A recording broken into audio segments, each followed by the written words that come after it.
All right, so catch a All mid. right. Gotta Wonderful. put my pants back on. Oh, think of the children, Duff.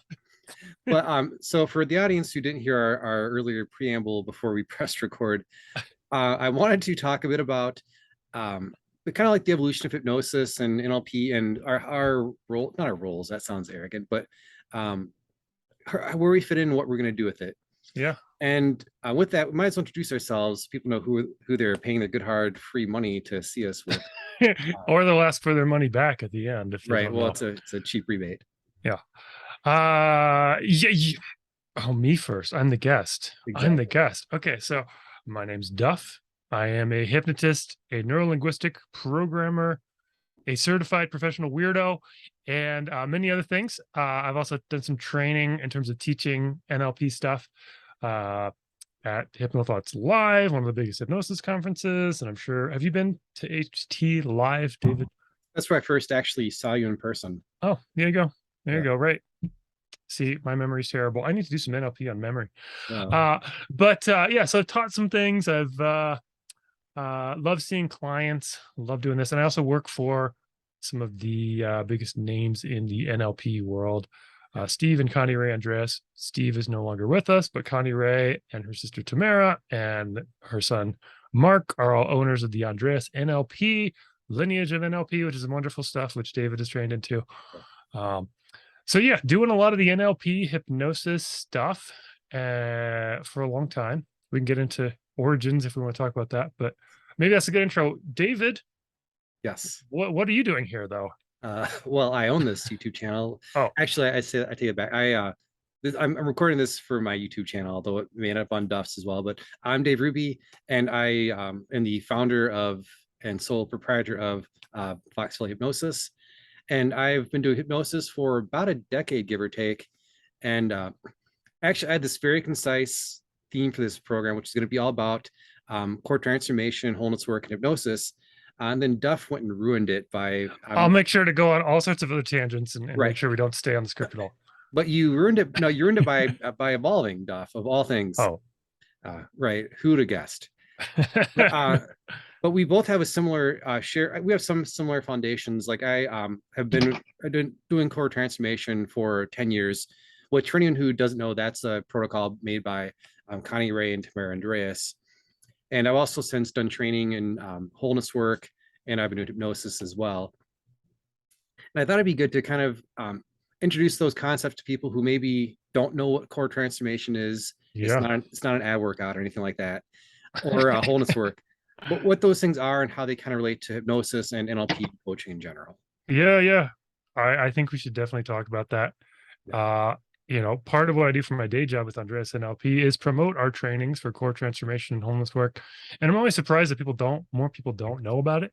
Me too. Uh, to me, it's one of the most powerful set of tools you got in the whole field of NLP and hypnosis. Yeah. Uh, story time, David. Yes. So, so I discovered core transformation before meeting the Andreases even. Um, I don't know if you can relate to this, but I was a collector of NLP books and audio programs and so on, and was trying to learn on my own, which is, by the way, the hardest way to learn NLP. It's much better to go to a training. But at the time I didn't have the money, so I was just, learning and collecting books and reading some of those books even. But one of the books I got from a used bookstore here in Boulder was Core Transformation. And it seemed really interesting. And, this technique about finding inner peace and being and universal love and joy. And I'm like, yeah, yeah, yeah, I know all that stuff. And I put it right back on my shelf. Put it right back on my shelf. And then pursued other kind of personal development stuff. And then later I was like, oh man, you know what I really need? I really need a technique that like welcomes all parts of me and none of them are wrong or bad. Yeah. And would lead to wholeness, because I was trying to go through my life as like, this part of me is good and this part of me is bad, and I'm going to destroy the bad part and raise up the good part. And that really was not working very well. Had a lot of side effects. I just wasn't winning that battle. So I really wanted a technique like that. And I looked on my bookshelf, and lo and behold, there's a book, Core Transformation. It's all about that. Yeah. And so I started actually doing the exercises from the book instead of just skimming through it like I usually do. Right. And it was pretty amazing. I was getting to something that was beyond what I'd experienced from any other NLP technique, from, various self-hypnosis techniques. It was really it felt like very much deeper to the core. Wow, hence the name. Yeah. Um, and it actually took me 20 tries to get to a core state, though. Ah, 20 tries, because I counted. I was getting closer. I was getting to like really lovely things, but this so-called idea of a core state, which people don't necessarily know, is a state of being where you don't need anything else. It's like beingness or inner peace or universal love or joy or something like that. Sounds cheesy as hell, but when you're experiencing it, it's like, oh, this is different. This is really different. yeah. And I wasn't there. I wasn't there for the first 20 times. That's way more than most people. Most people, they go to a training and, certainly by day 3 of the training, they've had that experience at least once, or they facilitated a session. Most of my clients I facilitate get it the first time. Not everybody, but, get to a core state. That's pretty common. But for me, doing it on my own took me 20 tries. And, but I persisted because I was like, wow, this is really doing something. And over the course of the next 2 or 3 years, I spammed the hell out of the core transformation technique on myself. I did it over and over and over, hundreds of times. At one point, I counted up because I'd written them all down, like the outcome chains. Outcome chains, Yes. A technical term in the process. But I'd written down all the sessions, and I counted up to about 500 times that I'd done this process over about 3 years. And as a result, all these things that I thought like, oh, I'd kind of moved past that. I was like, oh, I didn't. I'd covered that over, like, oh, I used to have all this anxiety. Oh, I actually still did have a lot of anxiety. And then I worked through it with core transformation and got to the root. And I was like, wow, 95, 96, 97% of my anxiety is just gone. It doesn't come up. I don't have to calm myself when I'm anxious. It's just not there. Yeah. And so this was just like life-changing stuff for me. And after it started, I started working for the Andreases, like after I started working on my own. So I was able to answer more of my questions and go to trainings and stuff and get more actual support with that method. But Nice. But yeah, that's how I got into the core transformation boat, and definitely one of the most powerful things I've ever done in my whole life. Yeah. I'll tell a quick story, not the origin as much. Because when I first started out, actually, Michael Watson, who I love Michael Watson, great guy, great trainer. Yeah. He told me, like, before I took any training, he's like, yeah, this throughout, like, you might want to learn core transformation. I'm like, okay, sure, whatever. I put it on the back burner and got the book pretty early on in my trek for this. And I learned it and tried it and did it with clients. And sometimes for me it worked, sometimes it didn't. Then the story is where that pandemic started, back in late 2019, then early 2000s. Well, early 2000 or 2020 rather. I started taking the core transformation coaching certification track.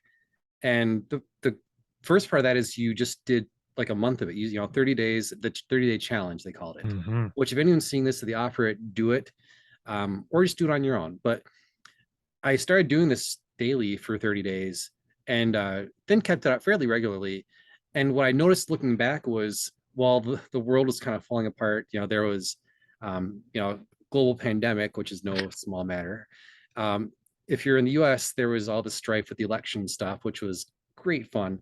Whatever side of the politics you are on, like that was just stressful for a lot of people. Yeah. And it wasn't that I didn't feel anything. It was that it didn't really stick. It didn't really bother me. I could kind of like, feel for the people suffering. I could feel for like the, state of politics and whatever else, but it didn't stick. Like it was just kind of, oh, washed off. It was like Teflon. Mm-hmm. Yeah. But what I noticed was when I would get to a core state, I would go down basically, and this is more for the audience than you, Duff, this stuff, but whatever part of you that's doing the part that's doing the problem, it wants something for you ultimately. And so I would go down this, outcome chain, they call it. I would basically give it what it wanted. When you have this, what do you want this deeper? And you get to a core state. Well, I would get to this nearly euphoric state where I felt really good. I felt great. And like, all right, now what's even deeper than that? And then I got this nothingness. And I thought, oh, great, I'm doing something wrong. But it wasn't right. That's how I work. And what I found was great is that from that clean place where there was nothingness, that previously euphoric state was even cleaner. And I could apply that more cleanly to whatever problems I had been having that aren't bothering me anymore. Mm. So that Yeah. was great for me. Yeah. I love that you mentioned that because yeah, you and I had talked a little bit about this, I think, in Messenger and chat, a while back. Um, yeah, because when I was doing core transformation, I mean, something we talk about is for a while you'll hit these states. You might hit like universal love for a few weeks or a few months, and then it might shift into peace or something else. And that's kind of interesting. We don't know why, and that's just something we've noticed.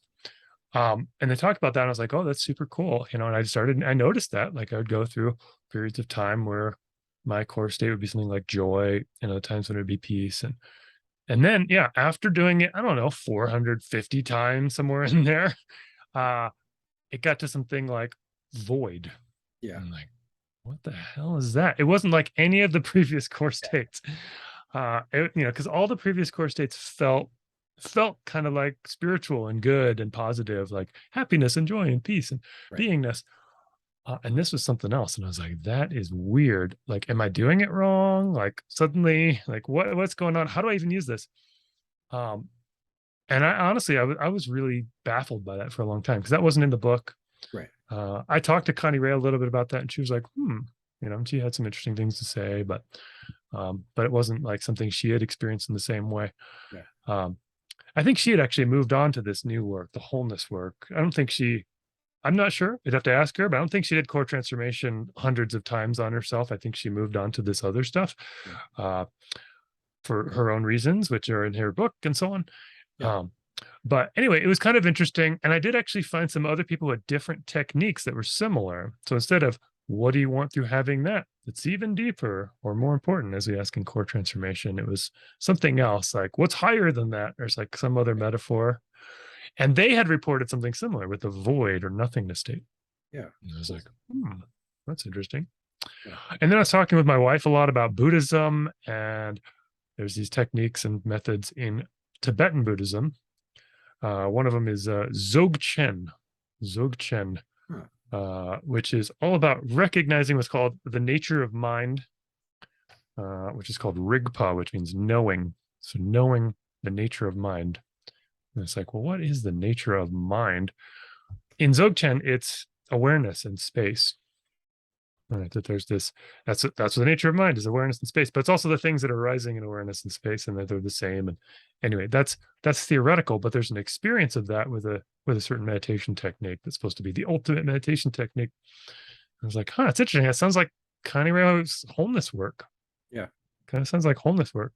And also there's an element of it that sounds like this kind of void nothingness state, which they call empty. Sometimes Dzogchen or the nature of mind is called the union of emptiness and luminosity. So emptiness would be that kind of void, and luminosity is kind of like a knowingness or presence or awareness, and having those be sort of online at the same time. So anyway, it's interesting that, this thing, Connirae made this up. Connirae didn't have background in Buddhism or spirituality at all. Like she was like, I can't really relate with spirituality because I don't understand experientially what that is. And she just made this stuff up based on NLP principles that were working and her intuition. Yeah. And doing this thing leads to the same places. So it's like, that's kind of fascinating. What is it about human nervous systems that people can rediscover this sort of thing in different cultures and different times and different approaches? Yeah, like we're wired for it in some regard. Yeah. Right.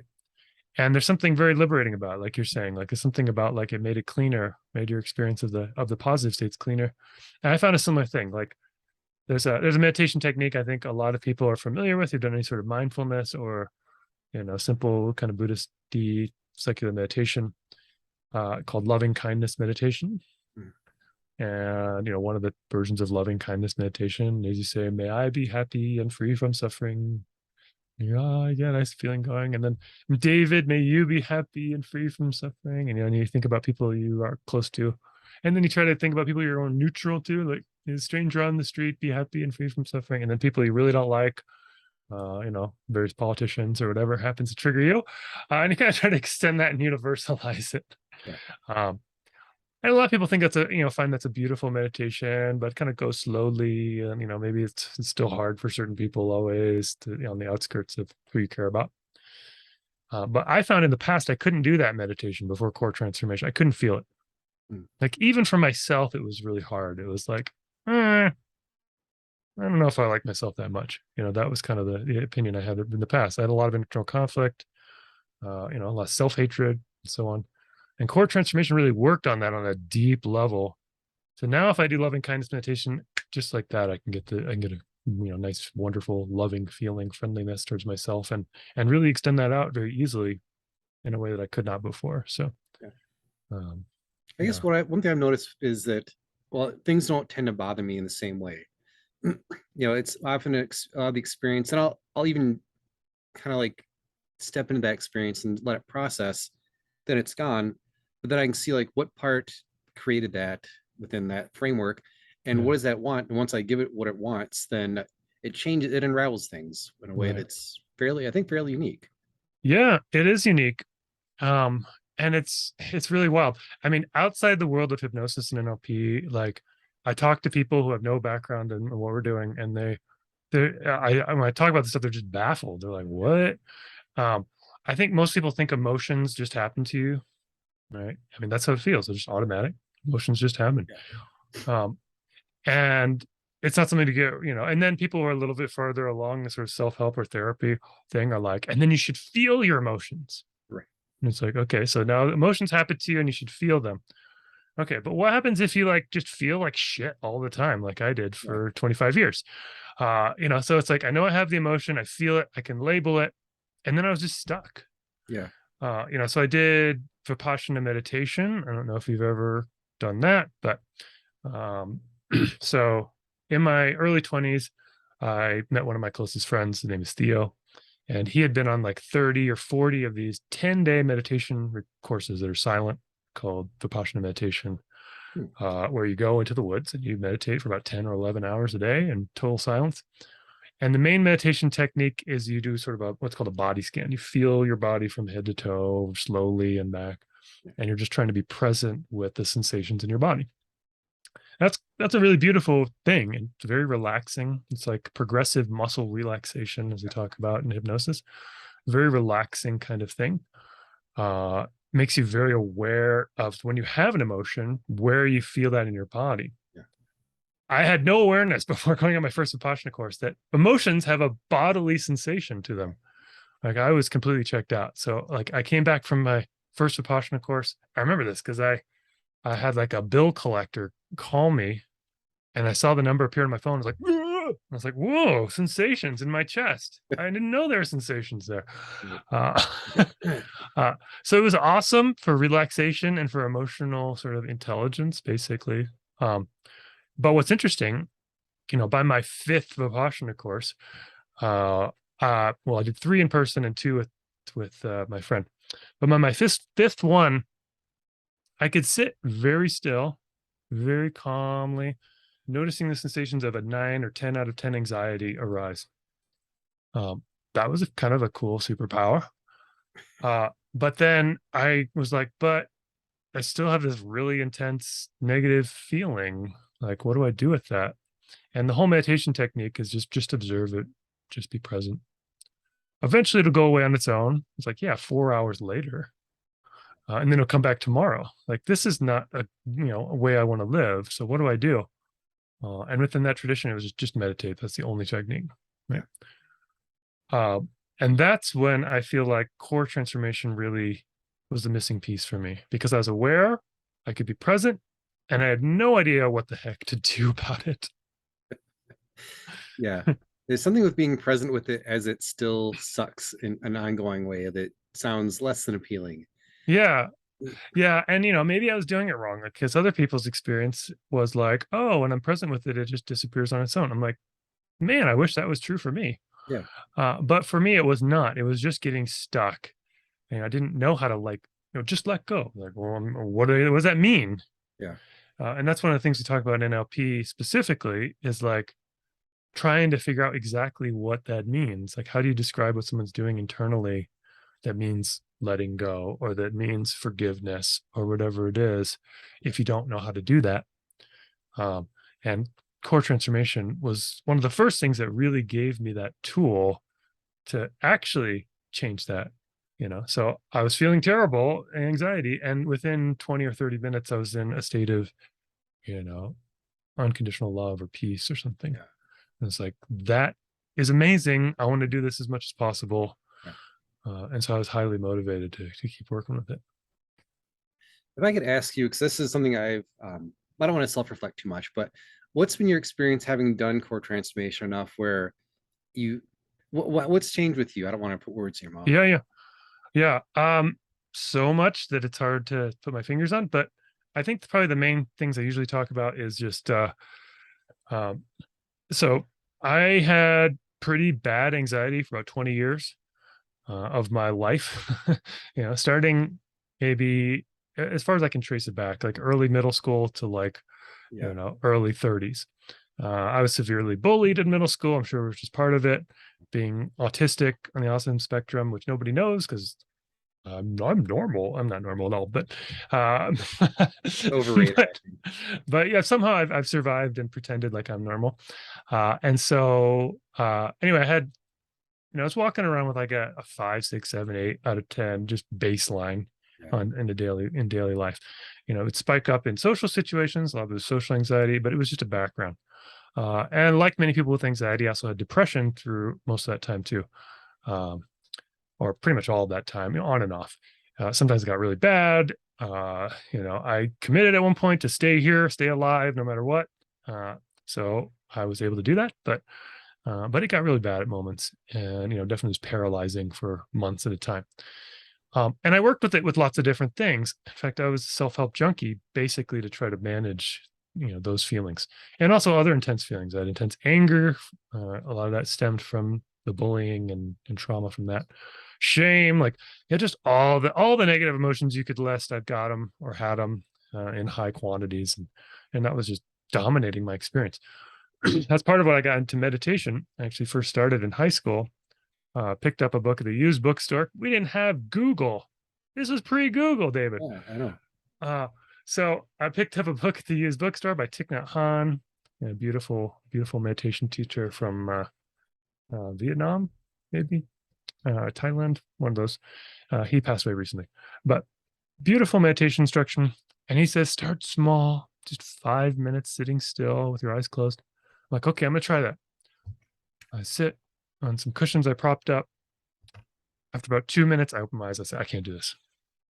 Could not sit still with all the unpleasant emotions and physical sensations in my body. I could not do 5 minutes. So that was the state I was in. And, how did that change? Some of that had already changed by the time I reached core transformation. I was able to sit, and be present for an hour on a meditation retreat without moving, with a 10 out of 10 anxiety or 9 or 8 or something. But what happened with core transformation is that got drawn down, less and less and less, to where I got to the point finally I was like, wow, I wonder what it would be like to not have anxiety for a whole day. Yeah. That would be amazing. Within a few weeks or months, like I had that experience. I was like, I think I had no anxiety at all today. Wow. I wonder what it'd be like to have no anxiety for a whole week. I don't know if that's possible for humans. Yeah. And then I had that experience. And then it became so infrequent that I would have any anxiety at all over maybe a 1 out of 10 intensity, that it was like, I can't remember the last time I felt any anxiety. I'm sure I did in the last few months, but it's like you're saying, like the feeling comes up and there's nothing to stick to. Like it would happen for me, like the feeling would come up and like, oh, I should do core transformation with that. And by the time I'd like remember to do it, it would be gone and I couldn't get it back. I was like, okay, that's pretty cool. At that point, I did some other things to even dial it down further. But anxiety is no longer a part of my life on a regular basis. It's extremely rare that I feel any, which is kind of a strange thing. Depression also at least 95% reduced from core transformation. I still feel like there's some like very minor lingering things with that for me sometimes that I just kind of shut down, but I'm not like depressed. It's just I'm like shut down and like closed down for a little bit. So I'm still working on like the tail end of that, like the last 1% or something. And similarly with anger, like I used to just be like a background of irritation and frustration all the time, and it could just explode. Not necessarily into rage or anything like that. I was pretty controlled with that, but it mostly showed up in internet arguments, Oh, uh, yes. What a in the great use comments of the. section. Oh God, yes. Wasted so many hours of my life just getting in arguments with people who were never going to change their mind anyway. Yeah. Oh, Uh, but I don't do that anymore as a large result from core transformation and some other things I did. But yeah, so I mean, it's a radical shift. It's so hard to even explain that this is possible because I wouldn't have believed it. Uh, living, my goal was maybe, could I bring the 8 down to a 5? And I see clients like that who are like, I'm living at an 8 and a 5 would be like life changing. And I'm like, yeah, I understand. yeah. And there's so much more below a 5. I mean, even getting to a 0. And then there's the core states, which are even better than a 0. It's like, yeah.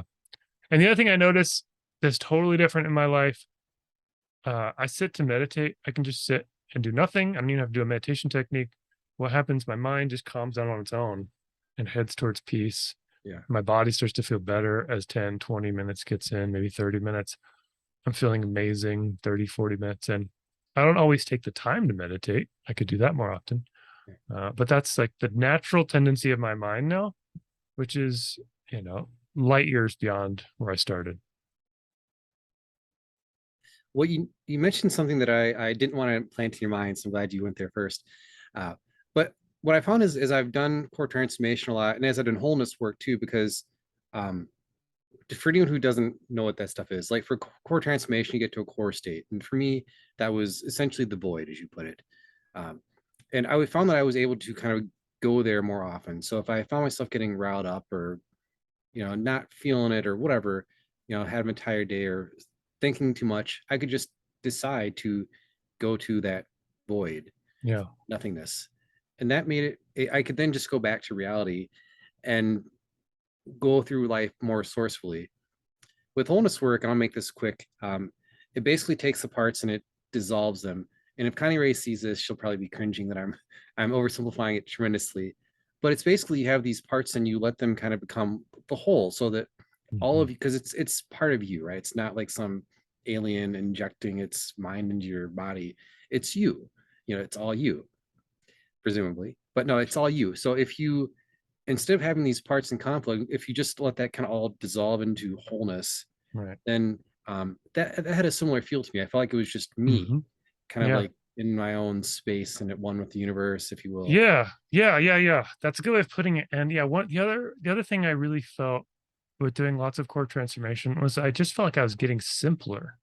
Yeah. Like I had all this needless complexity in here Yeah. in my head, as a thinking type, as you can probably relate with, and Yeah. many of the listeners. I was a thinking type. I just had this over complex thing I was doing all the time. I was always evaluating everything from a million different angles. And part of that was anxiety based. Like I need to think from all these different angles or else it's gonna be bad. What if this happens? Yeah. And plus being really creative, I could brainstorm a million things that could go wrong. So Yeah. I had so much inner complexity, and it was really hard to just be straightforward and authentic and congruent. Yeah. In fact, so we have this word congruent in NLP. I didn't know what that meant until I did my first NLP training, which I actually did on DVD, my first one, with a group of friends from NLP Comprehensive. Oh, nice. So I was meeting up with 4 to 6 people every week, and we were doing the videos. And one of the first exercises was on congruence. So what we mean by that in NLP is congruence means sort of your inner state matches what you say and matches your body language, and it's all aligned. So incongruence would be like, how you doing, David? Fine. Yeah. We could do weird stuff when we're trying to hide our emotions and so on, in our body language or whatever. Or we say, oh, things are great, and we're Right. moving our head to say no. Yeah. And that was actually, honestly, one of the most confusing things about growing up on the autism spectrum is I could tell people were lying. But I couldn't put words to it. So NLP was amazing because I could put words to it. I say, oh, they're saying they're okay, but they're nodding their head no. Like I could put it into words and make it explicit. And it's like, finally, because people are incongruent all the time. But anyway, getting back to the moral of the story here. So we're doing the exercise on congruence, and we're doing it experientially. In other words, we're supposed to step into what it's like to be incongruent and step into what it's like to be congruent. And I was struggling so much to step into what it's like to be congruent. Honesty was super important to me. Authenticity was super important to me, but I couldn't find a time when I was just 100% like, all of me is aligned on this. Yeah.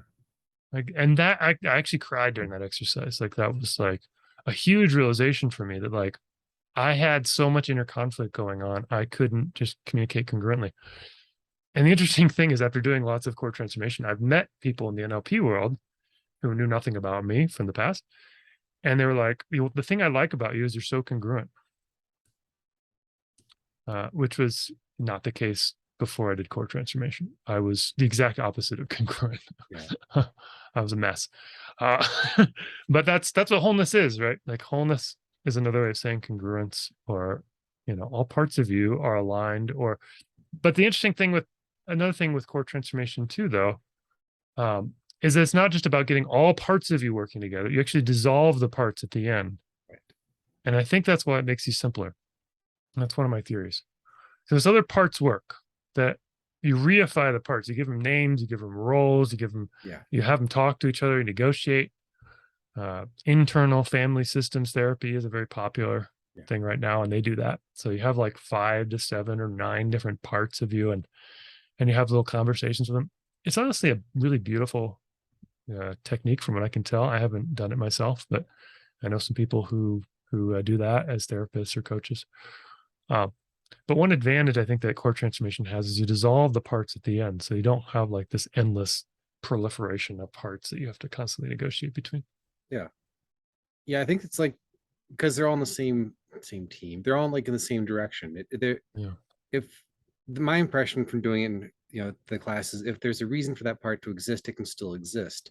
But what tends to happen, at least in my experience and clients, is they just dissolve because, the part was created, so to speak, for a reason. And if that reason is fulfilled, then you just get to be you. You don't have to have like some parts want different things. Right. Yeah. Yeah. And for me, I had so many parts. Like when I first started core transformation, we have these idea of an objecting part. So objecting part, you want to, part of me wants to do this, but part of me doesn't. Yeah. Sort of the ordinary language we all use. Yep. That was going on all the time for me. And it wasn't just 2 parts. It was like, part of me wants to do this, but there's these 7 other parts who have disagreeing opinions on whether we should or shouldn't do this. Yeah. So when I was first self-facilitating core transformation, one of the genius aspects of it that really matched my experience was the idea of, if you're stuck, there's some part of you that's objecting here. I was like, well, what do I do with that? Do I make it wrong and bad and get rid of it? Oh, no, I don't. Okay. I welcome it like all the rest and assume it has a positive purpose for me, and then discover that. Wow. Over time, that really did something to me on a deep level, just trusting in myself and trusting that all parts of me were good. Like at first I'd assume that. I had to just pretend. But after, 50 or 100 sessions, I was like, wait a minute, maybe this is true. Yeah. That all parts of me are good and have some positive intention at a deeper level, not on the surface level. I had parts of me that wanted to die because I had, depression. I had parts of me that wanted to, me to fail in life or whatever. And it's like, that doesn't seem very positive. But what's underneath that? Oh, I want peace. I want relief. I want, to be done with this, whatever it is. Like, okay, that's starting to get positive already. Yeah. And that's such a revelation that you don't have to think of it as a bad part. Like that's a judgment, right? Yeah. But like wants to do something that you don't want, but to what end? There's a larger end. Even like certain techniques like the drop through technique or visual squash. You have the 2 parts, like what do they want? Well, if you go down their, what they want, ultimately they tend to have similar things. Yeah. Then you have them kind of like meet and merge. Right. For anyone who doesn't know that, visual squash is another NLP technique where it's parts work and you have the parts talk and they tend to merge at the end, and it's a beautiful technique. Yeah, it's a nice little quick one. That's fun. I still use visual squash, even though I know core transformation. It's a good one. That reminds me of another question. What are you doing different now? Because you that's where you blew it out of the water, so to speak, as you've evolved. If you do other things. Yeah. Well, the cool thing about being on a path of growth is that you never know what's going to come next. I thought when I was doing a lot of core transformation, this was going to be the only thing I do for the rest of my life. And I was working with clients with only core transformation for a long time. That was the only thing I did for a few years. And it was amazing. People were getting great results. It wasn't perfect for 100% of people. Right, Like right. maybe, 1 to 5% of people didn't want to work that way, or that wasn't the right fit. Yeah. Uh, and that got me a little curious. And then once I sort of completed core transformation, if that's even a thing, but I got to the point where I did it so many times that, yeah, I guess you and I both, we sort of went underneath core states to Yeah. like void or nothingness. And that started to unravel things. And even before that, I was getting to the point where I do core transformation. Usually what happens is you locate the part. Okay, it's in my chest. What does it want? Safety. Okay, invite it to step into having safety. I feel safe. What do you want through having that? Love, and so on. And you kind of do that over and over until you get to something that does no deeper. Yeah. But what started to happen to me after 300-400 sessions, I'll go, what do you want? Peace, just core state. What's deeper than that? Nothing. It would just immediately go to a core state. And then what happened after that was I would go, where's the part? Oh, just void. Yeah. That's it. I was like, I can't even find the part. It's just void. I'm like, that's weird.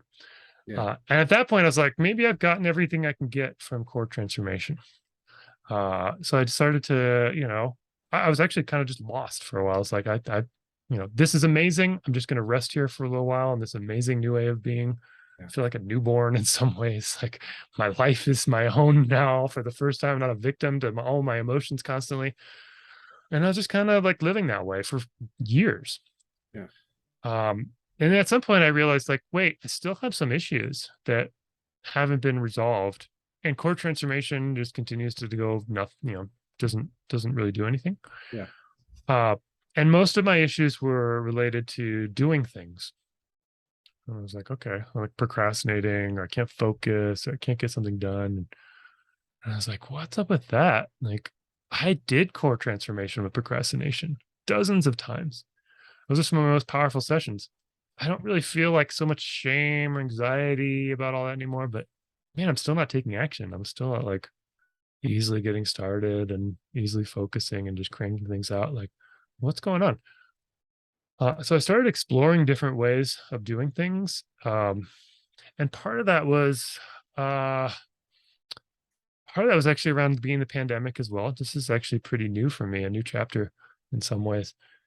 Just in the last few years, I thought, my wife and I listened to an audiobook on neurodivergence. In other words, like ADHD, autism spectrum, Tourette's syndrome, learning difficulties, and so on, are kind of like thought of as part of this cloud of things now. This understanding did not exist when I was a kid.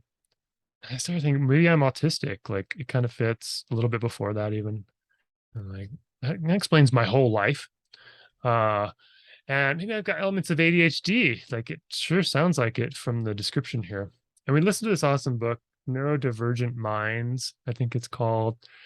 And it was written for women on, in these categories, but it appealed to me a lot too. And I started thinking in these terms. I'm like, so what do people do that's effective who have ADHD or problems getting started? And one of the things they do is something called Focus Mate. I'm like, what is that? It's literally you pair up on video with somebody for 50 minutes and you say, hey, David, what are you working on for the next 50 minutes? And you say, oh, I'm gonna edit some videos for my YouTube channel. I'm like, cool, that's what I'm doing. All right, so let's go on mute. We'll work on it and we'll check in at the end. I'm like, okay, that sounds ridiculous. I'm gonna try it. What the hell? And I found this made a huge, huge difference in my ability to get things done. And I was like, what is going on? Like I had been in the Andreas school for so long that I had forgotten that you can do external accountability, like obvious thing. Yeah. But Steve Andreas in particular, he was really into changing the internal. And so then you could be, more effective on the external. And he had no problems with doing stuff. He was awesome at doing stuff. Yeah. So I think I internalized a little bit of his belief system. And then I learned about something that's already in NLP I didn't even know. in meta programs.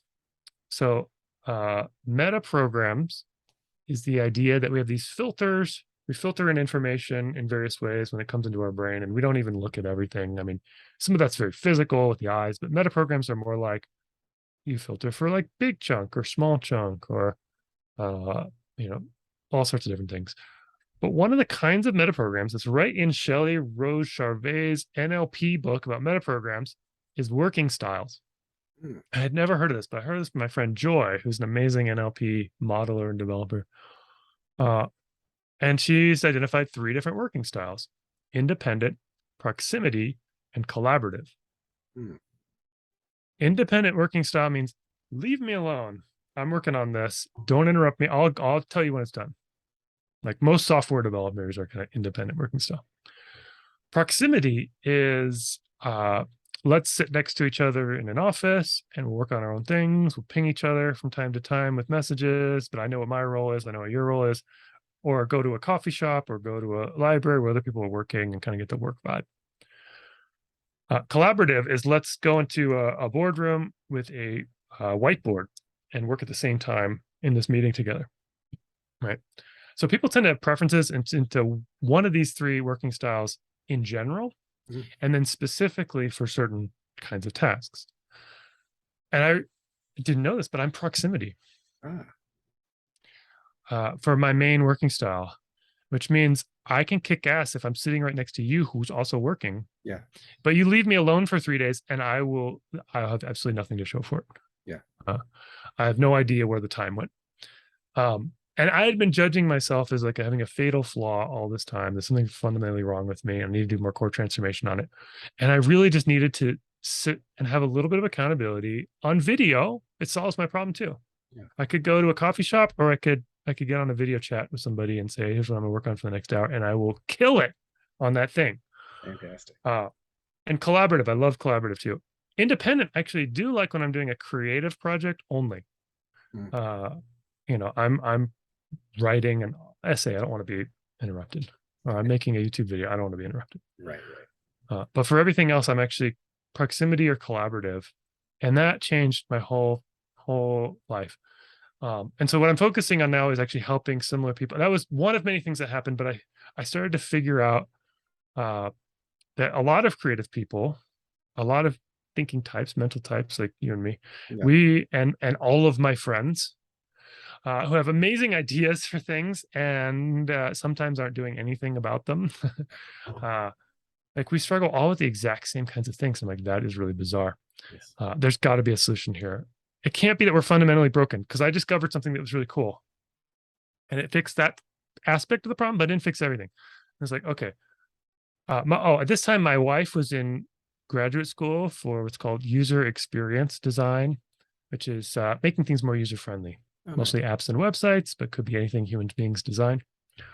And she needed a project for school. So she was like, can I do a project for your business, for your Hypnosis NLP business? And I'm like, I don't know what that'd be. I don't really have like an app.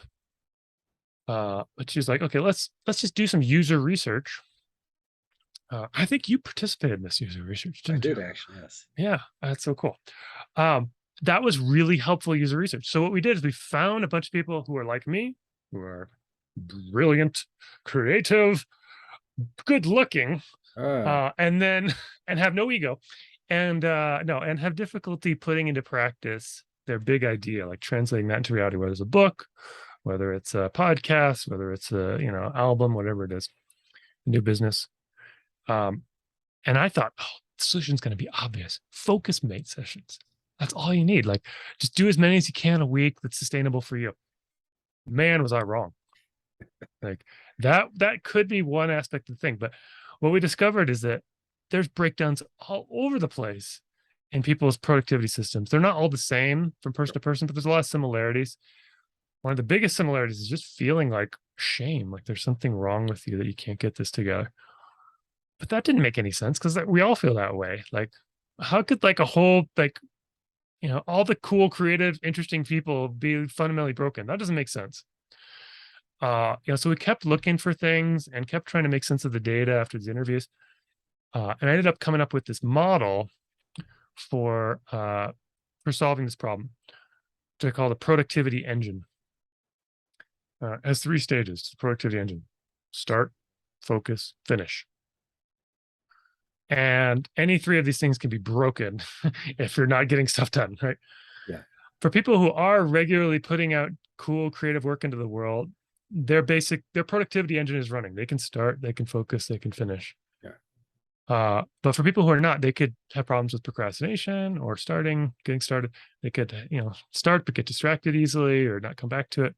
Or they could be perfectionists maybe and not, be able to pull the trigger and upload the YouTube video or whatever it is, or all 3. Yeah. But existing productivity systems assume that these things are easy for you. That's the problem. So you pick up David Allen's Getting Things Done, and he has nothing about starting, focusing, or finishing in the whole book. You pick up, 7 Habits of Highly Effective People. He assumes you can schedule a session with yourself any time of the week and easily start and focus that whole time and get it done. Which are not things that creative people can do, especially in 2022. Like maybe we could 40 years ago when there were fewer distractions, but we can't do that shit. And core transformation wasn't solving that problem for me. I tried some wholeness work. It didn't solve that problem for me. There was something else that was needed. So that's a kind of a long story of where I'm going with my focus and my coaching. And then another thing happened with all of this. In Colorado, in order to do hypnosis, you either have to be a psychotherapist and be licensed now, or you have to be a coach and have coach-specific training. Okay. And I had NLP training and hypnosis training that was kind of vague as to whether it was coaching or therapy. So I was like, I got to take a coaching specific training so I can be in compliance with the law. I am doing coaching, but I need to make sure that the people at the Department of Regulatory Agencies also believe I'm doing coaching. Nice phrasing. Yes.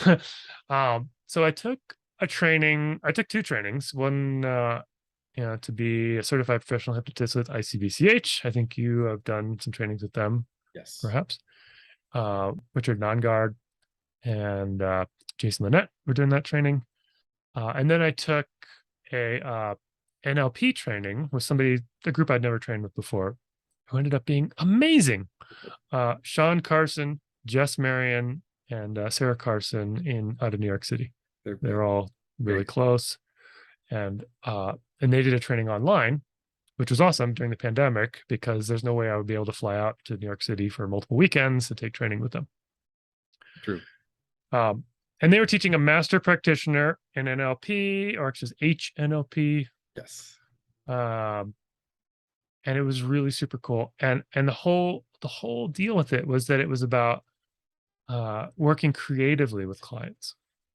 So you have your techniques, you have your approaches, you have your scripts, but then you go off script and you go off technique and you get really improvisational. And I was already starting to go a little bit that way after doing core transformation so many times with clients and being like, okay, this is effective, but man, if I'm just saying the same words over and over again, like a robot, like a really compassionate robot, but still and I was like, there's got to be more that I can do here. And it was really helpful when I was learning that because I needed something that's going to be deeply effective, that I could trust, that I could help clients and, charge money for it. Yeah. And that really did the trick. So I was like, oh, this is really working. Yeah. But I wanted to introduce more of my own creativity. I didn't feel like I had permission to do that. I was like, is this really going to work? Or am I just going to fuck people over? Or and during this training, it really unleashed that creativity for me. In a new way. Where now my sessions all feel like jazz improv instead of classical music. I'm not just playing the notes on the page. I'm really improvisational and creating new things on the fly in a really fun way. So that is a long story that kind of brings you up to date, but that's where it came from. That's cool. Yeah. I'll share a little bit with mine if you don't mind. But I had a similar thing where I had the inverse kind of think of it. I started off with Ericksonian hypnosis, and Ericksonian hypnosis, it's almost like you're told that any sort of script or anything written down is blasphemy, right? Right. Which was ironic because I was also learning core transformation, which seemed like it had everything that I was looking for, right? It had all the pieces. And Connirae even says, I think Connirae or Tamara, maybe both, say that core transformation is tends to be a deeper healing than most other modalities. Yeah. That probably depends a lot, but it tends to be a very deeply healing modality. And like, well, if it's a script or at least a process, there is a script to core transformation, but it also can be, it's very flexible in its own way. But so I learned this, Ericksonian hypnosis. Scripts are bad. They're the work of the devil. Like, do not even look at them. Can't believe you're using a script. Right.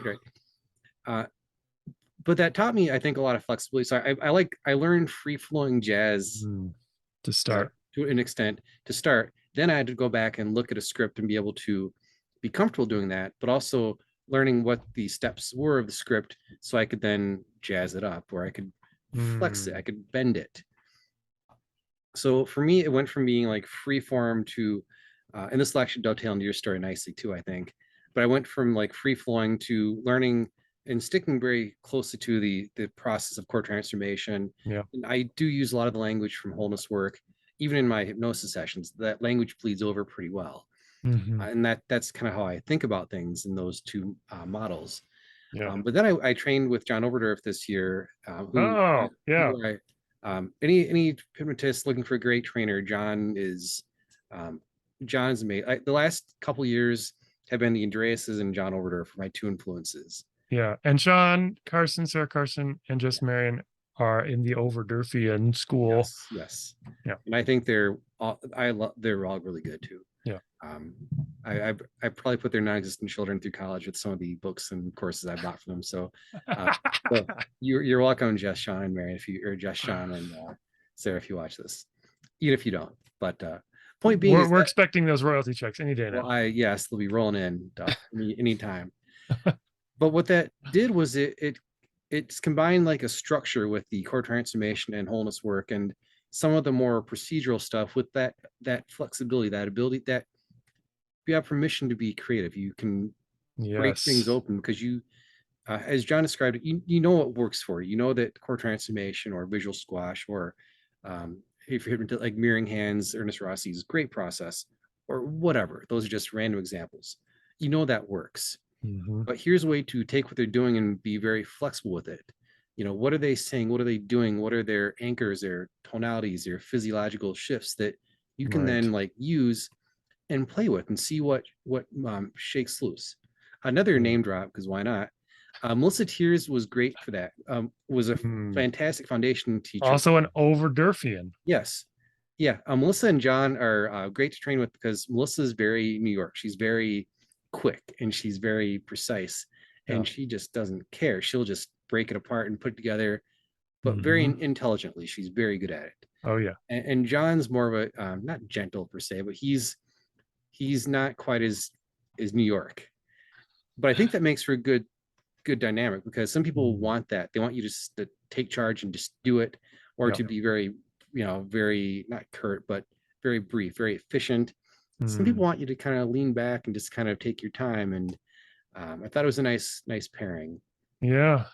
Oh, that's awesome. Yeah, I'd love to train with John Overdorf. As soon as I win that multi-million-dollar lottery, I will definitely sign up for it. Yes. But maybe even before. Yeah. Yeah. So we're on the same page. That's interesting, except from different angles, which is kind of interesting and cool. I personally have just found that the free-flowing kind of jazz improvisational style coaching just fits much more for who I am as a person and what I want to do at this stage in my facilitation work.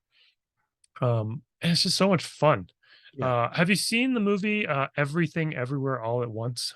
No, but you're at least the third person this past week who's told me to watch it. So that's okay. Well, you should watch it, and anyone listening who hasn't watched it should see it. I invented an NLP technique on the fly the other day with a coaching client based on the movie. The basic idea, I won't give away the plot, multiverses of possible yous, and they, that every possible you exists in some other universe and has a skill that you can borrow. And how you borrow that skill is you do something statistically improbable, something bizarre, funny, what we call pattern interrupted Nlp. And then you visualize being that person. I did that with a client. It worked beautifully. It was great fun. I had him put on his shirt backwards and then imagine being the kind of person he wanted to be in this so-called situation, and it was great. So yeah, that kind of creativity and fun you can just throw into things when you, I mean, obviously in Ericksonian hypnosis or in and more creative approaches, but yeah, I just love that stuff. I think that's just great fun. And the other thing I got from Sean Carson, which was really great, I hope he teaches more classes on this, is he has a coaching model called the Tree of Life coaching model, Yeah. which is based in the Kabbalah Tree of Life, but you don't have to be a Jewish mystic to learn it, which is great because I'm not. Um, and it's actually got a lot of the woo, that optional optional woo, which is always nice because I'm not super into that. But the model itself was actually really cool. It just gives you all these options for going through all these possible things that you could talk about with the client and connecting them in these various creative ways. So you've got like points on the tree that are like beliefs and feelings and thoughts and sort of archetypes of who the person might be or other people's archetype, like a model for how they might be, and just all these cool things. And so I can sort of track that now as I'm talking with somebody. It's like, oh, they're talking about beliefs, and I can move them up the tree to this other place and or down or over here. And it's super fun. Nice. Yeah. So I have a bit of an abstract question, but where do you see the field going, or where would you like to see hypnosis and NLP and coaching, or whatever Yeah. you want to call it? What would you like to see that going, or where do you see it going? Oh, yeah, that's a great question. Um, yeah, I got a few answers to that on different levels. Uh, one is in terms of like what there is still to explore or develop. Um, at the end of his life, Steve Andreas still had this idea that there's just so much more that we could do with NLP and hypnosis kinds of stuff. Like he was such a visionary. He had such this idea of like we barely scratched the surface. And at the time I was like, I can't see what he's seeing. Like I'm looking at his body of work and what Connirae and him have developed. I'm like, this is amazing and will take a whole lifetime for me to master as is. But only a few years later, I'm like, oh, I'm starting to get it. Like what he was pointing at. Um, Honestly, with the help of my friend Joy, who's probably the person who thinks most like Steve Andreas that I've ever met besides Steve Andreas. She's an NLP person as well, learned NLP a long time ago. I think from Tim and Chris Hallbaum. But anyway, she's done what we call an NLP modeling, a lot of modeling. Modeling isn't walking the catwalk, starting your stuff. It's it could be, but that's a different thing. It's trying to figure out a mental model for how somebody does what they do. Typically, this has been so you can find someone who does something really well and figure out how they do that and teach that to others. So like the mental model of a an expert Olympian or whatever it might be, or salesperson or something like that. But her version of modeling is actually more similar to Steve and Connirae's when they were creating all these NLP techniques, in that it's not just modeling excellence, it's also modeling problems and then how you move from one to the other. Yeah. So we could call it more like strategy elicitation in NLP. Like, how do you do that? Teach me, Yeah. But she's got some interesting angles on it that are different that I haven't seen anybody else come up with. And we've been starting to do some modeling together. And as I were doing this, I'm like, holy shit. Okay. Yeah. I get why this could be. As you do this process, you're like, whoa, what else could we learn? One of the first things we decided to model was a distinction that I noticed. You know how sometimes when you think about an uncertain future, it's like, ooh, scary. Can't do that. But other times you think of an uncertain future and you're like, ooh, exciting adventure. Can't wait to do that. Yeah. And but the funny thing is we say, oh, it's uncertain. That's why it's scary. And everyone will nod their head and be like, yeah, it makes sense. Like at the beginning of the pandemic, people were like, it's okay to feel stressed right now because it's uncertain. Everyone's like, yeah, that makes a lot of sense. But nobody's like, it's an incredible adventure that humanity's on right now because it's uncertain. Yeah. You would have been like, what a weirdo. No, like that's not true. So we decided to start modeling that distinction. Like, how do people do that in your mind? And one of the first things I modeled in myself that Joy modeled in me was, for me, is an uncertain future of putting myself out there more on video, just TikTok and YouTube and so on is like all the rage right now. People are like, you got to do this. You're getting so many clients this way. And I'm like, I can't be on video. It's scary. Can't do that. And so we modeled that and we figured out how to change that into something that was exciting and interesting and adventure. Since then, I'm up to 33 short videos on TikTok. This is just like a month ago or so, a month and a half. My plan is at least 96 by the end of Q3 2022.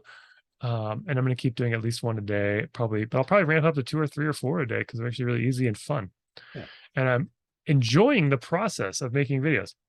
I thought I would never in a million years figure out how to make videos, but I'm digging it. So that has unleashed the creative beast, and it's been really cool. And then we did some stuff with Joy as well, and it made some big changes. So, in terms of where the field is going, I think there's some tools that we have in NLP that are extremely, and hypnosis, both, that are extremely unique. Like psychologists studying with, double-blind placebo-controlled studies will take 100 years to figure out what we can do in a few weeks with some of our NLP techniques. They could test those things to make sure they're really validated, and that would be good. But they're just working in a different way that's so much slower and not as immediately obviously useful, that there's some unique things we can do that are kind of amazing. One of the things Joy and I want to try to figure out, if we can, we don't know if this is possible or not. We want to see if we can solve long COVID with NLP. Like, can you resolve that? Like the allergy process in NLP, or like the RTM process for post-traumatic stress disorder flashbacks, which are fast, painless kinds of processes that change your bodily responses. Can you do that with long COVID? We don't know. But it seems plausible that it might be possible, and that could help millions of people. Then the challenge would be getting the word out and how to teach people this stuff. But that's like one of many things on our list of like, maybe we can solve that. Oh, there's a cat. And having an experimental attitude, some people in NLP assume you can do things that you probably can't do. Like at the beginning of the pandemic, people were like, just install a filter that sorts for COVID and kills the virus with your mind. And it's like, feel free to experiment with that, but maybe also wear a mask and get a vaccination. You bring up a good point though, because one of my big pet peeves, one of my beefs, if you will, is when people say things and do things that they don't back it up. And a bit of a plug, I do have a Facebook group called Evidence-Based Hypnosis. Because I don't know if I'm even a member of that. You guys send me an invite. Really? But I like looking at the research to seeing what we've actually proven, because I was a skeptic. My brief origin stories, I was a medical librarian. I didn't believe in hypnosis. I didn't even know what NLP was. And I thought, well, this isn't, I would have known if this was legit. Come on, I'm a researcher. But I can go on PubMed and search it up, and looked it up and found there's a lot of evidence. And still to this day, like knowing you could do hypnosis for surgical anesthesia. By the way, Dr. James Esdale, Indian surgeon mesmerist, I don't know if you knew this, but he learned from a book. I totally, I read that in the first chapters of his book. I'm like, he never even saw it done. He's like telling the assistant, I don't know if this is gonna work, but let's give it a shot. It's probably gonna crash and burn. Let's listen to it, right?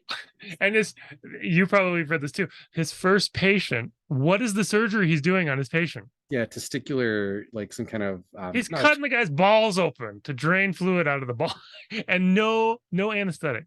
Anesthetic. And the guy's like, I feel no pain whatsoever. Well, at first he did. First he's like, this is terrible. And then Esdale gave up. Then like they realized he went into some mesmeric trance and like, let's keep going. Testicular surgery, anesthesia. Talk about a proof of concept there. But I'm going back to long COVID, and I remember reading people saying like, hypnosis can cure COVID. And like, based on what? Based on just talking out of your ass? Well, like, are you, if you're backing up, then by all means. that's where I think the fast phobia cure, and I think I shout their praises a lot. But I think Dr. Frank Bork and Dr. Richard Gray, who have both been very kind when I've asked them questions, Yeah, um, they're amazing. they're doing a ton of research with stuff that's based largely on NLP techniques and stuff.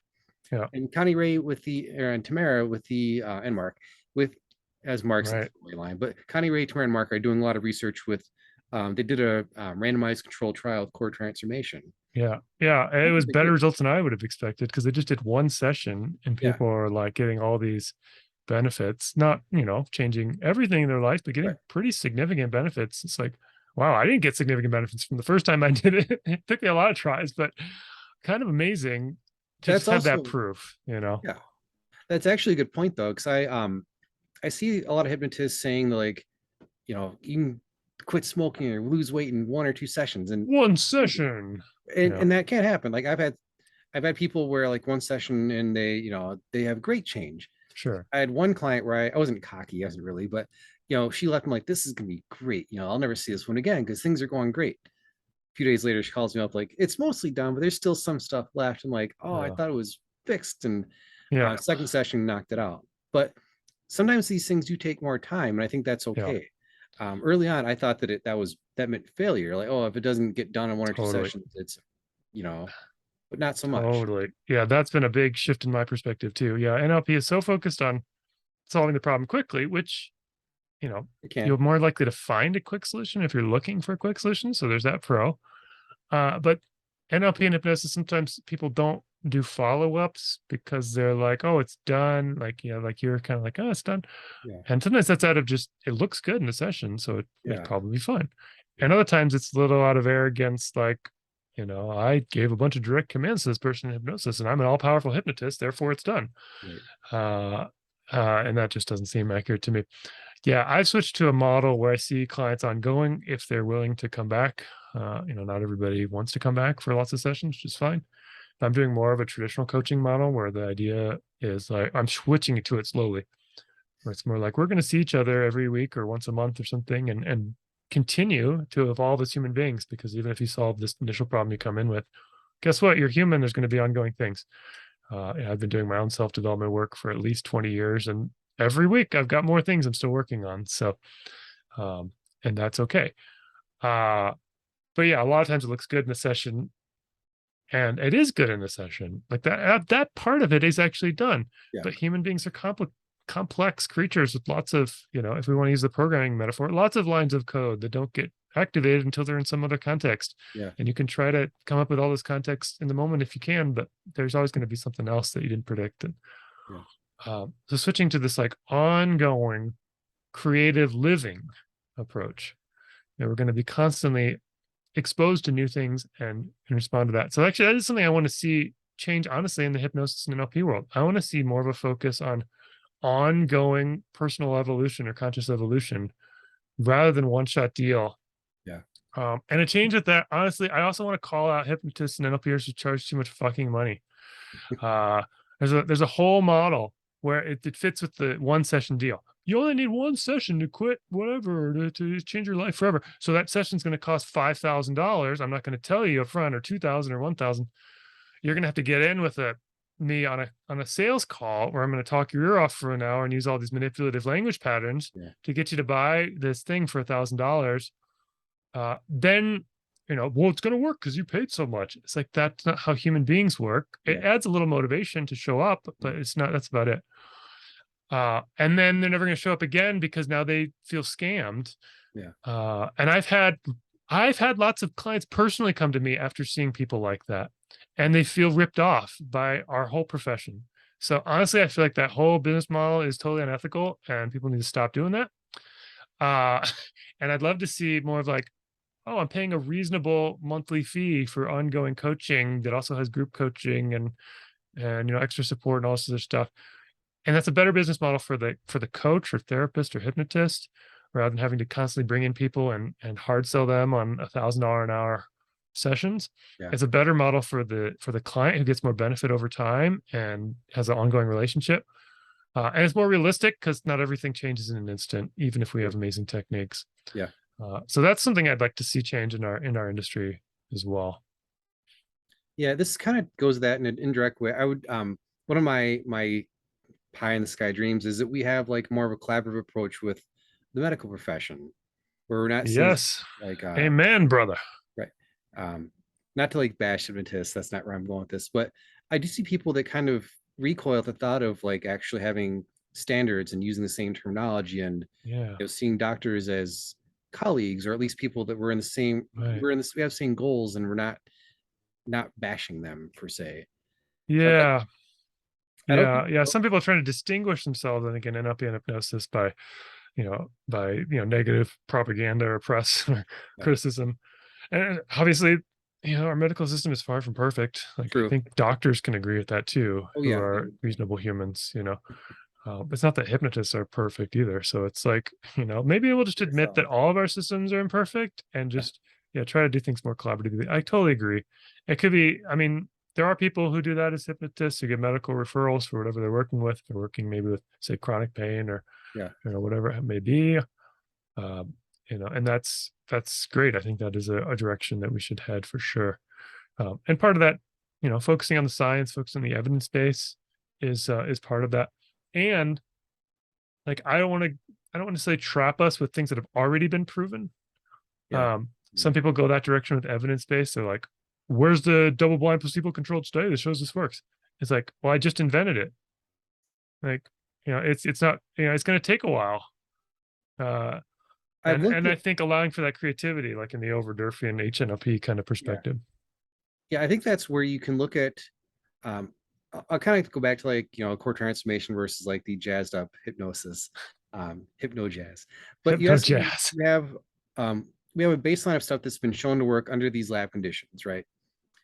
And even a doctor will tell you that there is some performance-based stuff with medicine, not Hmm. quite like therapy, but different people respond different ways.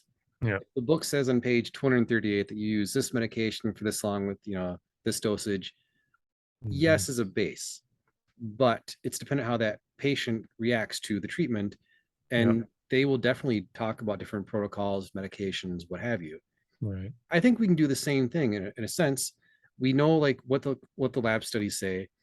It's different in a lab than it is in on a Zoom call or in an office session. Exactly. But we have some idea. This is what's kind of been shown to work.